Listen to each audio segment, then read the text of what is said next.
August 15, 1945. Japan has just surrendered, but inside a small bamboo hut in the Philippines, fear still hangs heavy in the air. Young women, forced to serve as so-called comfort girls, sit in silence, waiting for what they believe will come next. They expect the same cruelty they had endured for years, but something shocking happens instead. American soldiers walk in, not with threats, not with orders, but with food, soap, even music. The women are stunned. For the first time, no one even tries to touch them.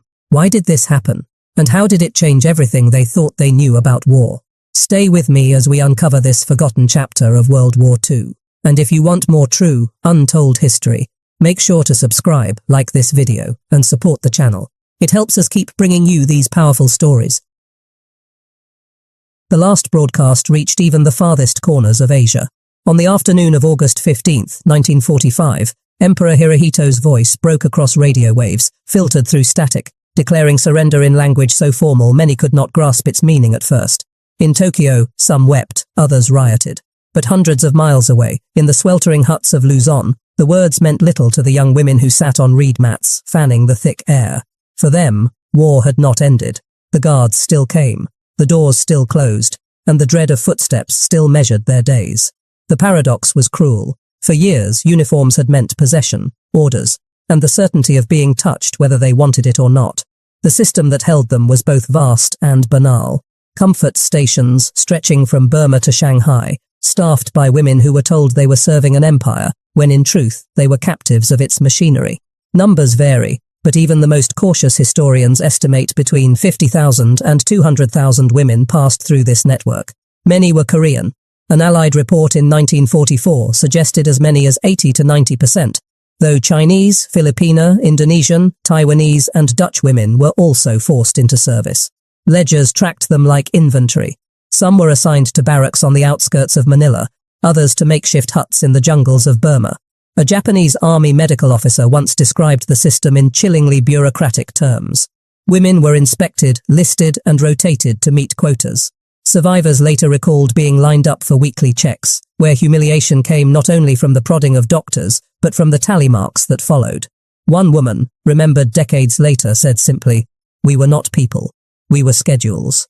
The sensory world of these places was unforgettable. The acrid smell of disinfectant mixed with sweat, the clatter of ma'am's tins outside walls of bamboo, the faint incense burned by some women trying to mask the odor of fear. Nights were the worst. The drone of insects outside contrasted with the jarring rhythm of boots on gravel, signaling another entry, another round. Some women faced 15 to 30 men in a single day, according to testimonies later gathered by US medics and international commissions. The contrast between the emperor's lofty surrender and the grinding reality inside these rooms could not have been sharper. But even before surrender, cracks in the system were showing. Supplies ran thin. Soldiers, desperate and hungry, sometimes shared their rice rations with the women, not out of kindness but fatigue. In those final months, diaries suggest a strange collapse of formality. Japanese guards too exhausted to enforce order, women clinging to scraps of humanity in whispered songs. A Korean survivor, Kim Hak-sun, who would speak publicly decades later in 1991, remembered that by the war's last days, the soldiers were frightened of losing, but we had no place to go. We were trapped in their fear and our own. Statistics painted the larger picture. By summer 1945, the Imperial Army had scattered comfort stations across at least 10 territories. Manila alone had dozens, serving thousands of troops. Medical records seized by the Allies later indicated that over 70% of women were malnourished, more than half suffered from venereal disease, and almost all bore permanent scarring, both physical and psychological. These figures, buried in archives for years, revealed the system's true cost. An army's illusion of control paid for by a generation's broken lives. And yet, in August 1945, the machinery suddenly stopped.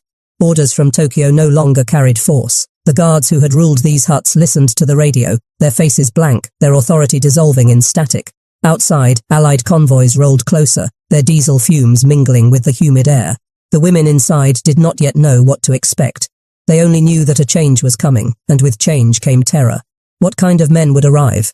Would they be harsher than the last? The sound of new boots on gravel brought silence. Paper screens quivered. Then, instead of commands, came the creak of crates being lowered, the hiss of a harmonica note, the metallic pop of a tin being opened. The paradox deepened. War. Ad ended, yet for the women inside, the greatest shock was not defeat, but the sudden absence of the very violation they had come to expect. But this was only the beginning. The paradox of liberation could not be understood without first tracing the machinery that had trapped these women in the first place. The Japanese military did not stumble into the comfort system by accident. It was engineered, calculated, and expanded with cold precision. The origins dated back to the 1930s. After the brutal Nanjing massacre in 1937, when widespread reports of mass sexual violence shocked even Japan's allies, the Imperial Command sought to regulate soldiers' impulses. Their solution was not to end abuse but to organize it. The euphemism chosen was Ianjo, comfort station. By the time the Pacific War widened in 1941, these stations had become as integral to the Japanese army as supply depots or field hospitals. Transports carried women across borders as though they were munitions. Korean teenagers were told they would work in factories or hospitals, only to find themselves herded into trains and ships bound for Southeast Asia. Filipina girls were seized during village raids. In the Dutch East Indies, colonial families were torn apart, their daughters taken as spoils. By 1942, stations existed in Shanghai, Nanjing, Singapore, Burma, the Philippines, and even the Pacific Islands. Ledgers survived in fragments. They showed quotas, rotations, and payments that were rarely, if ever, given to the women themselves. Historians estimate that at the peak of the system, as many as 400 stations operated simultaneously. If one station averaged 20 women, the scale was staggering. Yet official documents often reduced this vast network to columns of numbers. Women, 23, clients per day, 300, medical inspection, weekly. The cruelty lay in the contrast. Publicly, Japan proclaimed itself the guardian of Asian unity under the slogan Asia for Asians. Privately, its armies sustained themselves on a system of systematic exploitation. The paradox was clear. Soldiers were told they were protecting Asian sisters from Western domination, even as those same sisters were locked into huts and treated as consumable resources. They spoke of honor, recalled one Chinese survivor decades later. But they fed their honor on our bodies. Statistics bear this out. In 1944, an Allied intelligence report based on captured documents suggested that up to 90% of comfort women were Korean. Other studies place the total number of women exploited at between 50,000 and 200,000, a margin that itself reflects the deliberate destruction of records by retreating Japanese forces. Even the lowest figures dwarf the population of entire wartime towns. Sensory fragments from testimony sharpen the picture. Survivors remembered the suffocating smell of disinfectant sprayed between visits, the taste of watered-down rice gruel, the scratch of rough blankets in unventilated huts. Some described the heavy silence after each day's appointments, broken only by the coughs of guards or the scribble of pens marking tallies in notebooks. To outsiders, these were rest stations. To those inside, they were prisons without locks, where escape was impossible because the entire continent had been wired into the same machine. Occasionally, resistance flickered. Women feigned illness, shared whispered strategies for slowing down inspections, or carved small marks into wooden walls to count the days. Yet each act of defiance risked beatings or worse. One testimony described a girl of 16 who tried to run during a transfer in Burma. They brought her back, and after that, no one spoke her name again. By 1945, shortages and exhaustion gnawed at the system. Soap and medicine grew scarce, rations shrank, and the promised inspections became perfunctory. Diseases spread unchecked. In Manila, captured Japanese documents revealed that more than half of women were infected with venereal disease, and up to 70% showed signs of malnutrition. The machinery was breaking down, but not from mercy, from logistical collapse. It was into this disintegrating system that American soldiers would soon step. They carried crates, cigar tars, retas, and radios, expecting to find enemies or collaborators. Instead, they found young women huddled in bamboo huts, reduced to numbers in notebooks. For the women, the paradox was about to turn again. The same military culture that had taught them to expect violation would suddenly dissolve, replaced by an occupying force that, to their astonishment, did not even touch them. What they saw next would defy every rule they had been taught to believe. For the women inside the stations, life had been reduced to ledgers long before the surrender. They were not counted as daughters or sisters, but as entries in notebooks. The Japanese army's bureaucracy transformed intimacy into arithmetic, and every tally marked another fragment of humanity stripped away. One surviving ledger from Burma listed only numbers. Women, 14. Visits per day, 280. Broken down. That meant an average of 20 men for each woman, every day. Medics later interviewed survivors who described similar figures, 15 to 30 visits daily, with no reprieve except illness, which itself could trigger punishment. "We were not people. We were shifts," one Korean survivor recalled decades later. Her words captured the paradox. The army called these women comfort, but their own comfort had been completely erased. The sensory details haunt the records. Women spoke of the smell of carbolic acid burning their skin during weekly inspections, of the rustle of paper screens that never closed tightly enough to offer privacy, of the scratchy khaki uniforms brushing past them like a signal of inevitability. One Dutch captive later told investigators, "The sound of boots was worse than any gunfire. It meant the night was beginning again." Inside, memories of their former lives were fragile, clutched like talismans. A Filipina survivor described humming folk songs in Tagalog while waiting for soldiers to leave, hoping to remind herself she still belonged somewhere. A Korean girl of 17 carved a bird into the wooden frame of her mat, a symbol of flight in a place where escape was impossible. These small acts of remembrance were paradoxes themselves, moments of humanity kept alive inside a system built to extinguish it. The bureaucracy added insult to injury. Women were issued tokens as if they were vendors, each soldier handing one over before his turn.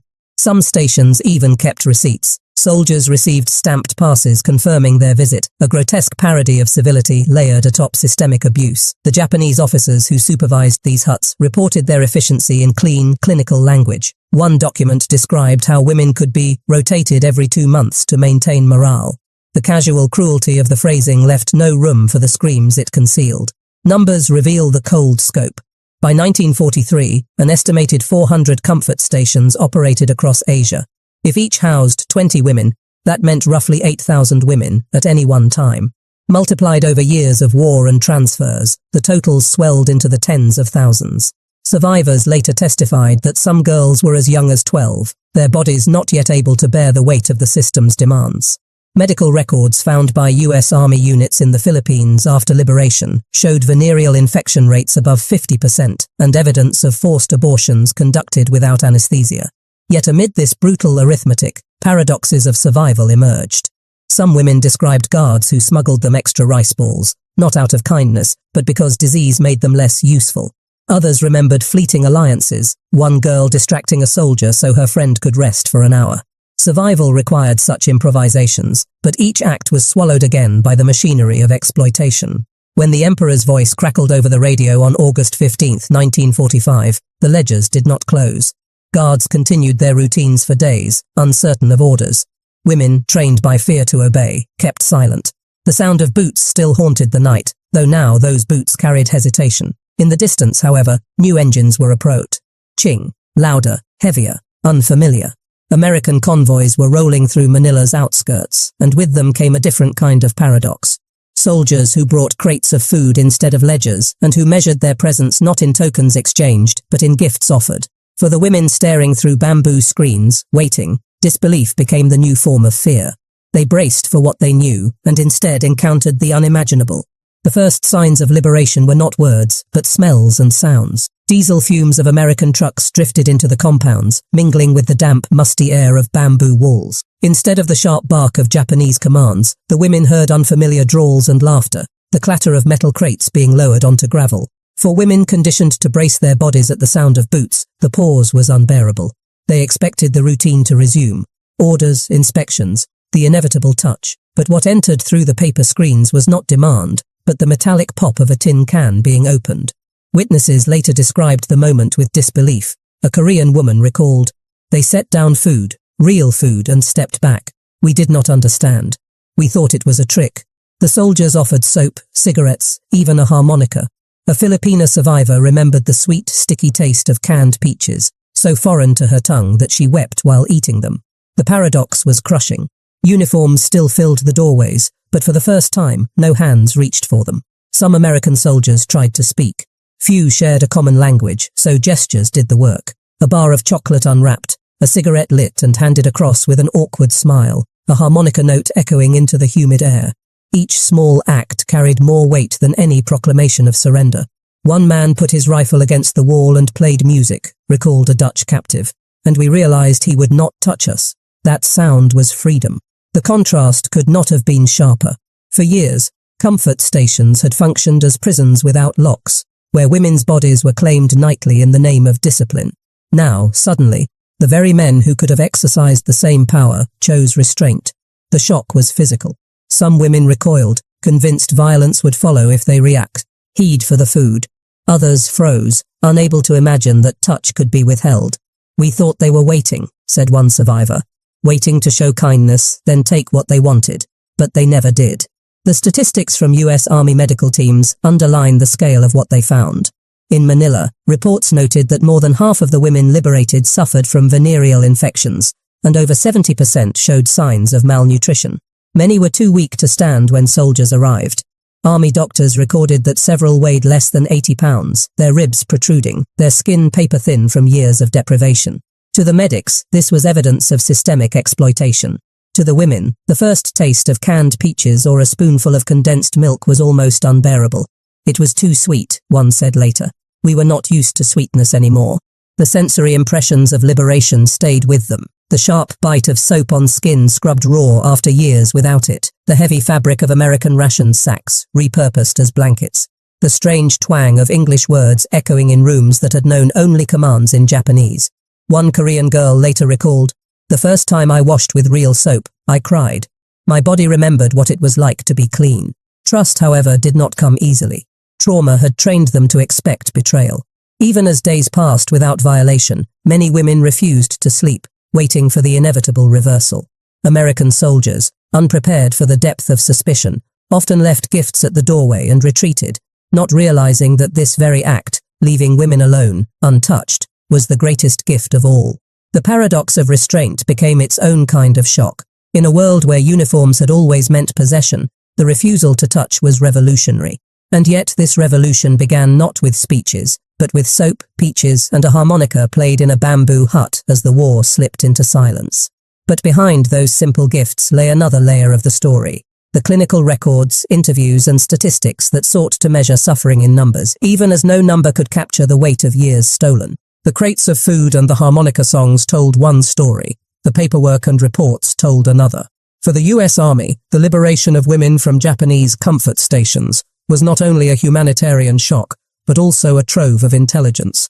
Medical officers, psychological warfare units, and occupation officials moved quickly to record what they found. Their language was clinical, almost sterile, a sharp contrast to the flesh and blood suffering it attempted to capture.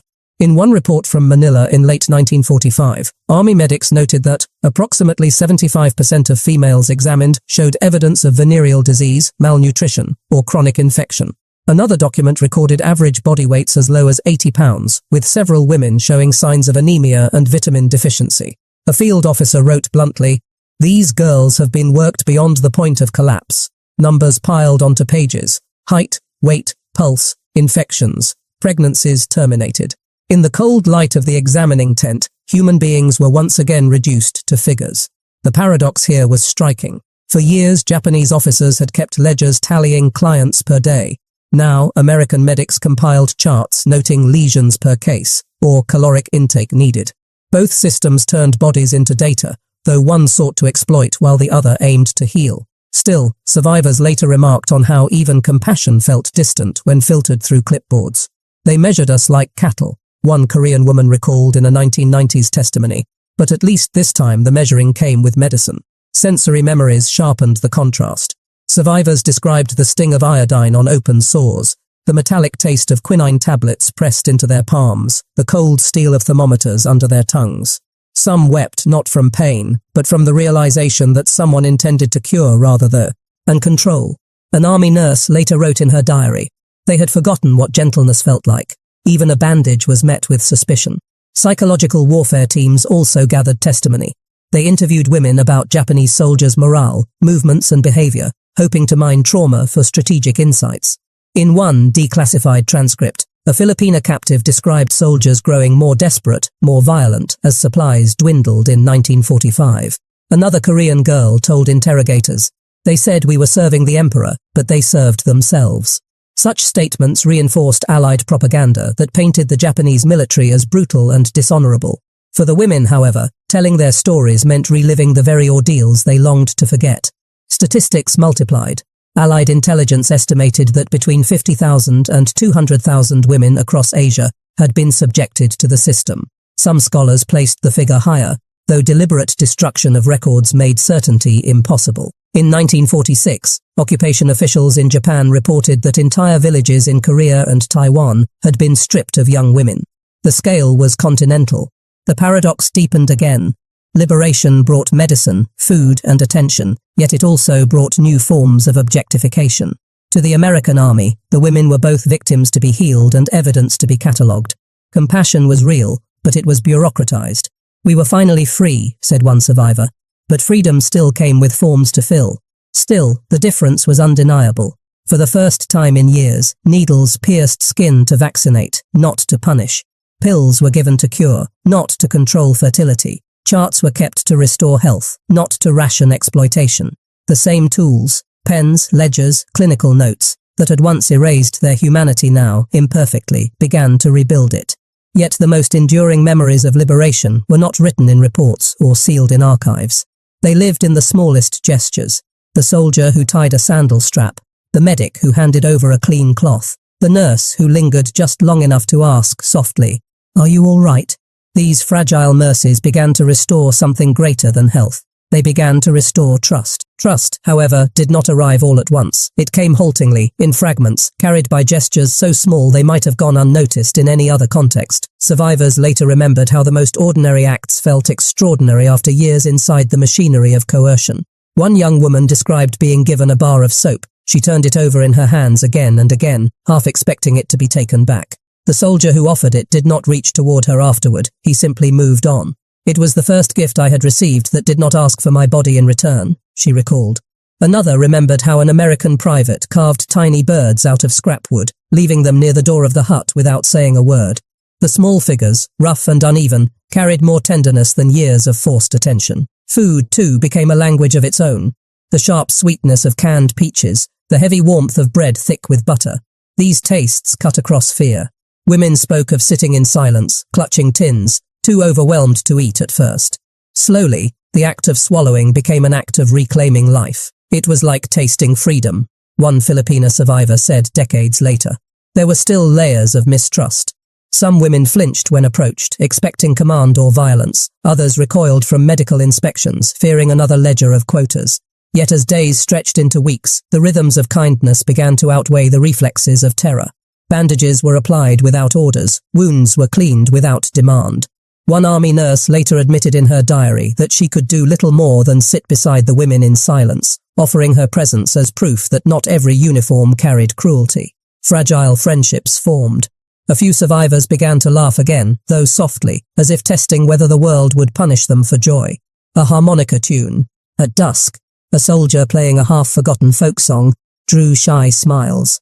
A girl traced the melody with her finger in the air, unwilling to speak, but unwilling to let it pass unnoticed. These small mercies stitched something essential: agency. For years, decisions had been stripped away: when to eat, when to sleep, when to endure. Now, even the choice to refuse a ration or to keep a carved bird as her own became an act of ownership. A survivor later wrote in her testimony, "For the first time, I remembered that I had a name." Yet the paradox lingered. Gratitude and suspicion coexisted. Some survivors could never see American soldiers as anything but another occupying force, however gentler their methods. Others clung fiercely to the gestures, believing that even in war, humanity could surface. What united them was the awareness that healing was not immediate.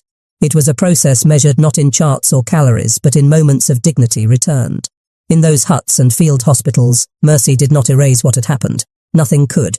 But it did plant the possibility of a future beyond survival. For the women, it was not a rescue story written in bold headlines, but a fragile beginning carried in soap, peaches, wooden birds, and the memory of music drifting into night. When the war ended, silence followed like a shadow. For the women once called comfort girls, liberation did not bring immediate recognition. Their suffering was largely invisible in the grand narratives of victory and reconstruction. The Tokyo War Crimes Tribunal, convened in 1946, catalogued massacres, chemical experiments, and forced labor with clinical precision. Yet the system of enforced prostitution, vast and meticulously organized, received scant shadows. One Filipina survivor, Lola Rosa, told an audience in 1996, "We are not just history. We are still here, we still breathe, and we want the world to know." The trials had passed them by, but memory, once unlocked, would not fade again. What had been hidden in huts and ledgers became a matter of public conscience. But this was only the prelude to the broader question: how would nations, and history itself, choose to remember? By the end of the 20th century, what had once been whispered in corners became inscribed on stone, bronze, and paper. The comfort women system was no longer a forgotten footnote. It had become a contested memory shaping the relationships of nations. Monuments rose in Seoul, Manila, San Francisco, and Berlin.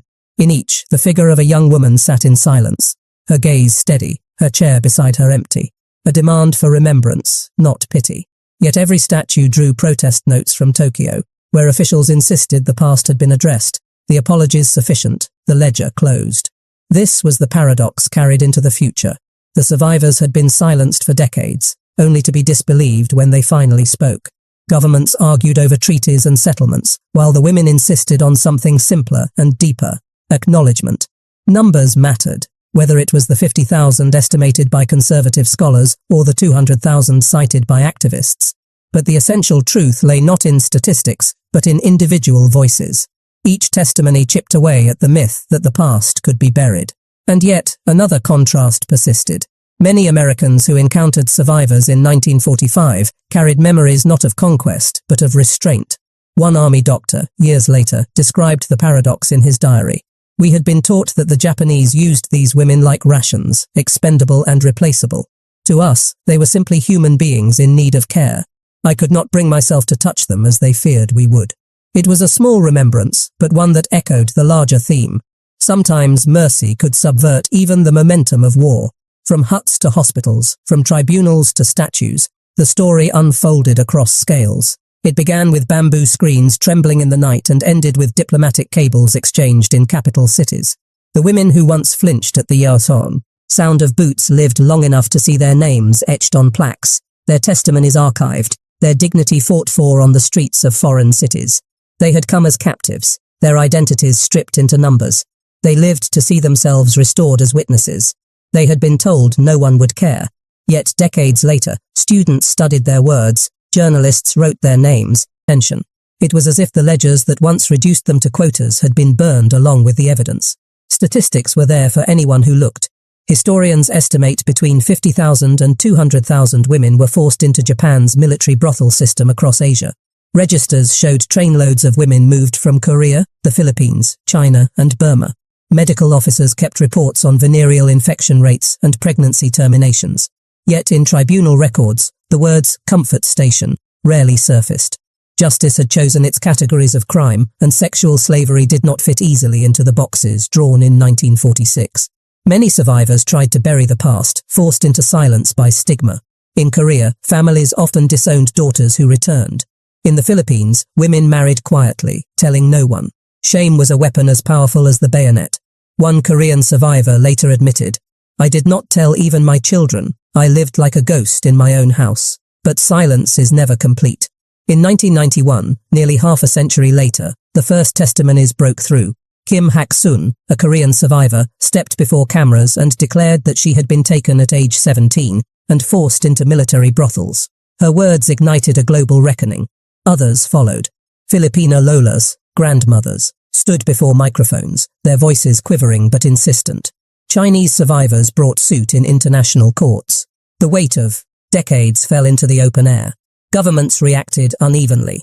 In 1993, Japan issued the Kono Statement, acknowledging military involvement in establishing and running comfort stations. Yet the language was careful, hedged, subject to denial by later administrations. Monetary settlements, like the Asian Women's Fund in 1995, were offered as atonement money, but many survivors rejected them, demanding legal responsibility rather than charity. The paradox repeated itself: recognition without full acceptance, apology without closure. The memory wars grew bitter. Nationalists in Japan dismissed testimonies as fabrications, while in Seoul and Manila, civic groups built statues and memorials. In 2011, a bronze girl in hanbok was placed opposite the Japanese embassy in Seoul, her empty chair beside her waiting for absent witnesses. Every Wednesday since, protesters have gathered there, demanding justice for those whose voices were ignored in 1946. For the survivors themselves, memory carried a double edge. Speaking meant reliving, yet silence meant erasure. Some gave testimony once, then retreated into privacy. Others travelled the world, determined that their last years would not be lived in, and strangers wept before their statues. In a war remembered for bombs and battleships, the enduring weapon was not destruction, but testimony. They had come as conquerors, one historian wrote of the Japanese army, but they left as students, their empire dismantled, their myths exposed. And the Americans, whose silence and distance so shocked the survivors in 1945, left behind not claims of ownership but a paradoxical memory, that in the midst of total war, restraint could carry its own power. In the end, America's greatest weapon was not its bombs, but its abundance. The ability to offer soap instead of chains, peaches instead of orders, silence instead of command. For the women who endured the darkest machinery of the war, those small mercies were proof that even after years of systematic cruelty, humanity had not been entirely extinguished. The story of the Japanese comfort girls and their encounter with American soldiers is not one of simple villains and saviors. It is a narrative of paradox, of a system that reduced women to ledgers, and of strangers who offered them back fragments of dignity. It is the story of silence broken decades too late, of memory weaponized by politics, of survivors who demanded to be seen as more than history. Above all, it is a reminder that even in the most brutal landscapes of war, the smallest acts of humanity, a gift of food, a refusal to exploit, the recognition of a name, can echo longer than the thunder of guns.